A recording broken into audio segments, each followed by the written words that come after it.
You know what time it is? Flavor Flav. We know you want it. Mwah, mwah. She doesn't even know crunk. Hunty. That was just a bit. I'm never embarrassed. That Snatch is not game. Hey, Miss Mojo fans, it is Sam. And I'm Phoebe. And we are here to recap episode 5 of RuPaul's Drag Race All-Stars 5. And if you didn't already guess, there is a mega spoiler alert in effect.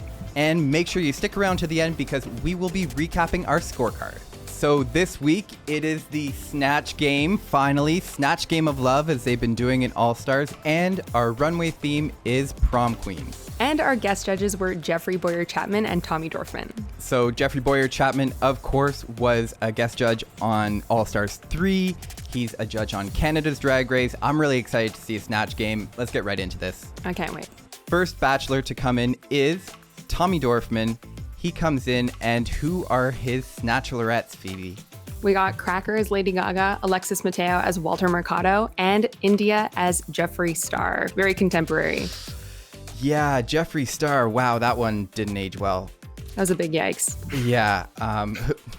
Who could have known? Who was your favorite in this group?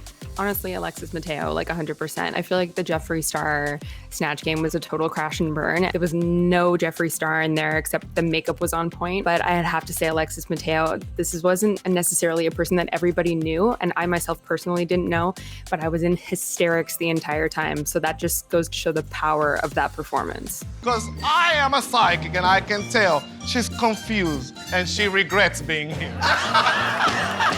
I totally agree. Snatch Game, you never really need to have someone that everyone knows. Alexis Mateo turned that out well. Miss Cracker, I found, showed all the follies of picking someone that everyone knows. My sense of smell. Is that too on the nose? Perfect. Lady Gaga isn't funny. Sorry, we can't shit talk Lady Gaga while Alex is listening. She does have a lot of funny characteristics. Something that Cracker did well in SheMZ was she kind of used that little Gaga saying, there could be 100 people in a room. That was like one of the most hysterical things in the SheMZ for me. No one has been to your show in years. When Lady Gaga said there could be 100 people in a room, you were shocked. But this Lady Gaga fell short. I felt like she reused that joke, which I had already seen before, which is not necessarily a bad thing, but it just fell short for me. Yeah, she was going for all the classic ones. You know, there could be 100 people in a room and maybe 99 of them don't believe in you, but one of them has $100,000 to give away, so I'm happy to be here. Okay. I knew Alexis was going to do well as soon as RuPaul came into the workroom and she was able to volley right off the bat. How will you make Walter Mercado funny? The fact that he relies so much on horoscope, planets, and energy. So if I ask Walter Mercado right now, what did you have for breakfast, Walter Mercado? I really have Uranus for breakfast. How about that? A lot of the queens didn't do too well in the workroom at all. Pretty good group, but I was excited for the next one because the next group, we had Jeffrey Boyer-Chapman with some bizarre chemistry with RuPaul. And my notes, I just wrote RuPaul horny. Couldn't have said it better myself.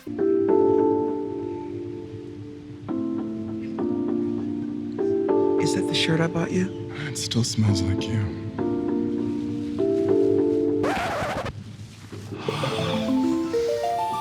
And so, who are Jeffrey Boyer-Chapman's Snatchlerettes? All right, so we have Ellen DeGeneres, also known as Blair St. Clair. We have Eartha Kitt, Jujubee, Risky Choice, we'll talk about that in a minute, and Shea Couleé's Flavor Flav, which was, spoiler alert, the best one by far. Yeah, also a risky choice. Definitely. I think there's always kind of that risk when you're doing a male character on a drag race show. But we have seen in the past that Little Richard, Kennedy Davenport, that was one of the most iconic Snatch Games of all time. It can be successful. It's just a matter of kind of bringing the humor, and Shea delivered on all fronts here. This was absolutely hysterical. Gender is a construct, man, tear it apart. I'm stranger than fiction, but better than art. You know what I'm saying? Yeah, she had jokes. She had improv. It was great. We had Jujubee also right up there with her as Eartha Kitt. Third person to play Eartha Kitt. but Jujubee knocked it out of the park. Yeah, she was like really hysterical. I think the thing that struck me the most was not only like the simplicity of the costume just worked so well because it just looked so good and like really like, I don't know, glamorous and sexy, but the voice was just like, oh my God, is that Eartha Kitt? Ribbit, Ribbit, I am a lady frog, and you are a sweet prince. It was amazing. Going into Snatch Game, I was most excited to see Jujubee, but she just really blew me away also. I would sensually walk to the thermostat and turn up the thermostat to a sensible 74. I think Shea was ahead by just a hair, and what showed that the most to me was the Roses Are Red poem. Roses are red, buses is yellow. I just realized that you are a fella. Blair, unfortunately, didn't quite keep up with this group. Yeah, I felt like she had a few really funny moments. When people meet me, the first thing they notice is blank. I'm gay! But you're right, she couldn't really keep up with the comedic prowess of the other queens, unfortunately, but she did still have good moments. It wasn't a crash and burn by any means. It's no secret that I'm a Blair fan. I was happy to see her not do the worst, especially with the powerhouses that were there. And so Tommy Dorfman picks Alexis Mateo's Walter Mercado as his Snatch Lorette, and Jeffrey Boyer Chapman picks Flava Flav. I thought it was interesting that both of the male characters won their Snatch Game. Yeah, it's true. I didn't even think about it that way. Yeah, they were both like exceptional. Like there couldn't have been any other choice except maybe Jujubee was like a close second in the second round, but so good. It's really risky to do a male character, and the Flava Flav will definitely go down as one of the best Snatch Games of all time, up there with Kennedy Davenport doing Little Richard, but also with like Bianca Del Rio doing Judge Judy, and you know that it's just really up there as one of the greats. Yeah, so make sure to comment below if you want to see it on our next top 20 Snatch Game performances. I don't know when we're going to do that one, but we're always cranking out stuff like that, so let us know how you would rank it in the comments. Okay, so after the Snatch Game, we get to the runway. I loved Ru's look, first of all. Let's just pause for a second. The silhouette was different, the colors were different. I was just blown away. Yeah, I want to get married in that dress. Like, honestly, that was everything. Oh, I should have got married in that dress. So, runway theme is prom queens. Let's get right to it. First to the runway is Ms. Cracker. What did you think of Cracker's outfit? I loved the outfit. I know that the judges kind of like went in on it a little bit, but I thought that the creativity was really there. Like Cracker had like the acne and everything, but I also noticed that like her boobs were kind of small, which is kind of like, you know, prom, like you're like prepubescent. So I thought that was like a nice little touch. For me, the most literal take on prom, but I still thought she looked amazing. No one can quite sell a runway scowl like Ms. Cracker can. Mm-hmm. She just fully had that frown on. As she just kind of walked off the runway, I even let out a little, "Aw." Like, I really felt for her, you know? Like, I've been that kid. Next up to the stage was Alexis Mateo.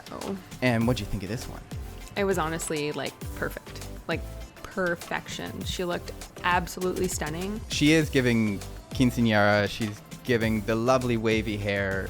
Alexis Mateo shows how she does it so well. After her, we had India Farah. So this one for me was like the least prom look. It was still a beautiful look. I loved the makeup. I loved the detail in the eye makeup. But for me, it kind of missed the mark in terms of prom. It was really good drag, but judging it in the context of the competition, it didn't really measure up like some of the other ones. Next to the stage was Blair St. Clair. I really liked the gender bending kind of vibe that this one had, and the little, almost like a jug head, little crown underneath the hat. Oh my God, yeah. Are you serious? Is this Riverdale? I really liked the look. I really liked her interpretation, and I thought that it was just like absolutely glamorous, fabulous, and stunning. I love the gender bendiness of it all. I loved the reveal. That just sold it for me. The colors were great. The makeup was great. My crush on Blair St. Clair is growing every day. Let's move on. Next to the stage, we had Jujubee. Honestly, this was my favorite one. Like, I felt like this really embodied the prom. Like, the hair for me really put it over the top, like that kind of crimped, frizzy 80s vibe. I just loved it. And Jujubee for me, like, was although she didn't win Snatch Game, for me, she was a winner this week because she was just so funny, like she always is, and she looked beautiful, and I'm just like, I can't get enough of Jujubee. Hi. Hey, you didn't choose me. What was I thinking? You weren't. She's definitely around the top of our list in terms of points, and she just comes in with a great interpretation on the challenge. Not too literal. And then last to the stage, but certainly not least, we have the amazing Shea Coulee. Yeah, Shea really did that. Like, this look was everything, and the interpretation that she had on prom and kind of like even the way that she related it to her own experience with Drag Race was just really, really artsy and creative, and I appreciated that. I loved the reference to Carrie. I thought that was like really, really a different take on the prom challenge. But I also have to give a lot of respect to Shea for, you know, when the judges were critiquing her and she was talking about how she was growing from the whole incident with Sasha Velour and the rose petals. I thought I was gonna be queen of the prom, and it didn't turn out like that for me. You didn't even have to hear her tell the judges about it afterwards to know that Sasha Velour was all part of this look. And to see the insecurity there, even at such a high level, is really humanizing and shows that she has the vulnerability to not just be the untouchable. And I really respected that she did say that humiliated me, it really affected me, but honestly, she's growing from it and using her creativity to heal from it. So, like, mad props. Please do not go to a photo op with Shea Coulee and drop rose petals out of your hat. After the runway, after the critiques, Ru lines them all up, and the winner of the week is Shea Coulee. Shea. But Ru immediately turns around and delivers the gag of the season. Everyone else is in the bottom. It's a gag. If you're not in the top, you're in the bottom. Shea gets to pick whoever she wants. Everyone gets to pick whoever they want to leave. We see very quickly how this affects the drama in the workroom. It seemed at that point that Shea was leaning towards Alexis already. And then it was just kind of reinforced by the input of India Farah, who was really stirring the pot here, comes to Shea and tells her that Alexis was actually plotting against her, and that originally she wanted her to also vote for Shea that week. And Shea obviously takes that to heart. She was already upset by the whole situation, but Shea turns the tables and she confronts Alexis instead of doing the she said, as she put it. And honestly, I thought that was super badass. Is India pulling this just to get Alexis on the chopping block? Or is this a good faith thing that she's letting Shea know so she can have it off of her back? I don't think anyone's really sure. Yeah, I'm not really sure what to believe, although I do feel that Alexis Mateo, similarly to Shea Coulee, has a very like upfront personality and is not the type of person to hold back. So I feel that if she was confronted and she had committed the crime, then maybe she would have just fessed up to it and said, yeah, because you're my biggest competition and I don't care, you know? She's not the type to really hold back. So, we go back to the runway, and the lip sync assassin is revealed to be Miss Vanjie. Miss Vanjie. And of course, the added dimension of Miss Vanjie being Alexis Mateo's drag daughter. And so they lip sync. They're both kind of turning it out. It's not a high energy song. I don't know. Who did you feel did the best? I felt like they were so evenly matched. Shea was doing like a more sensual thing where Vanjie was bringing the comedy. So I felt like they were both bringing like really unique interpretations to the lip sync. But Shea, baby, Shea. Yeah, I agree. I think it was a case of Shea was connecting with the song and Vanjie was just the firecracker she is, just performing the hell out of it. RuPaul agrees with us and gives the lip sync to Shea Coulee. $10,000 in the bag. In the bag, baby, in the bag, Shea B. Shea B. Shea Coulee came to slay, didn't come to play.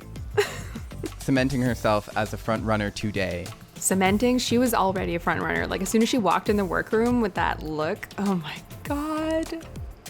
I dream about it. All right, so with great power comes great responsibility. Shea Coulee deliberated hard over this one, but the queen that she chose to go home was India Farah.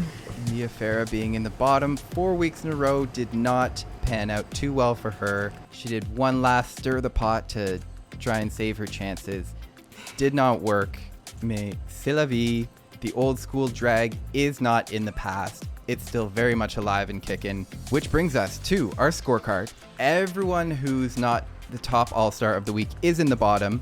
This gives Shea a huge advantage this week. She gets 2.5 points for winning not only the challenge, but also the lip sync, which vaults her all the way to first place. She now has 4 points. Right behind her is Jujubee with 3.5 points. Behind her is Ms. Cracker with 2.5 points. Next is Blair with 1.5, and bringing up the rear is Alexis with 0 points. Now, if we go to our power rankings, which is just the last 3 weeks, we have Jujubee at the top with 2 points. We have Shea and Ms. Cracker tied right behind her with 1.5 each. We have Blair St. Clair with 0 points and Alexis Mateo again at the bottom with -1. All right, so that's it for us this week. Be sure to let us know what you thought of the episode. Who was your favorite Snatch Game performance? Your favorite runway? What'd you think of the lip sync? Let us know everything in the comments. Don't forget to follow Ms. Mojo on Instagram at MsWatchMojo and hit me up on Twitter at Phoebe_WM. You can also find me on Twitter at BDZ or on Instagram at TheBDZ. Make sure you subscribe, hit that bell so that you're getting the notifications every day when we publish new videos. Until next time, bye-bye.